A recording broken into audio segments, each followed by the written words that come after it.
So today I'm with Mr. Kim Pratley in the training center of the Pratley company, and over many years in electricity and control, Pratley's written articles on electrical components. But I think what's very interesting to me is to understand that if you were a layperson, you probably wouldn't think of Pratley as an electrical component company. You'd probably think of it as a company that made putty. And yet I'm holding one of your earliest products, and your earliest products were all related to electrical distribution.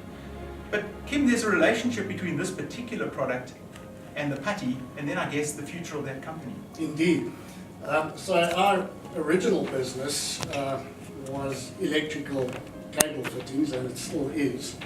Or one of our businesses certainly is. But this was an electrical cable junction box that we had in the early days, and there was a requirement to have these terminals connected inside the box and also insulated from the metal surroundings.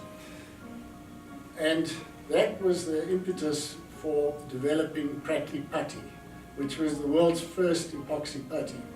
And in fact, the black that you see in here is the original Pratley putty.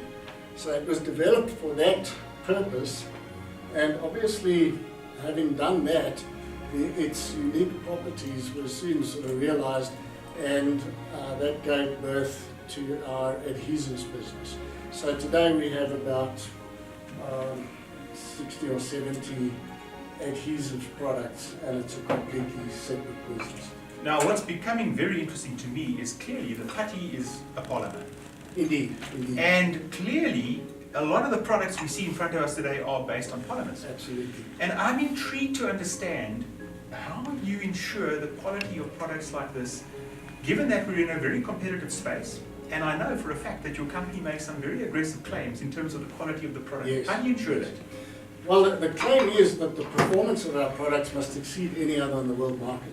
I mean, that's a hell of a statement. That's a hell of a statement. That is a huge statement, and there's a problem with that because, you know, people tend to think it lacks credibility, but we really live and breathe by that statement.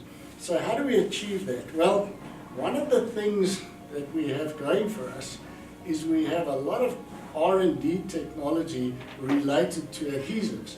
Now, adhesives are polymers. They're just special polymers that will cure under certain conditions. For example, a superglue will cure because of moisture on the surface and a little bit of alkali. Right. Which is why your finger sticks out quickly. That's right. But it's polymer science. Well-known thing. Now, for example, the shroud on a cable junction box or on a cable gland, that shroud needs to have properties which are elasticity, very good ultraviolet resistance. The elasticity must maintain its elasticity over a long period of time. So the polymer, or the rubber that this is made from, we develop in the same laboratory that we develop our adhesives in. So there's a lot of synergy between these two things, and I think we're probably the only electrical company in the world that has that kind of input into our products. The other thing is, if we are going to comply with our policy statement, if we are buying off-the-shelf materials, the same as everybody else does, how are we going to differentiate the performance of the product? Right. And the answer is you can't. Yeah.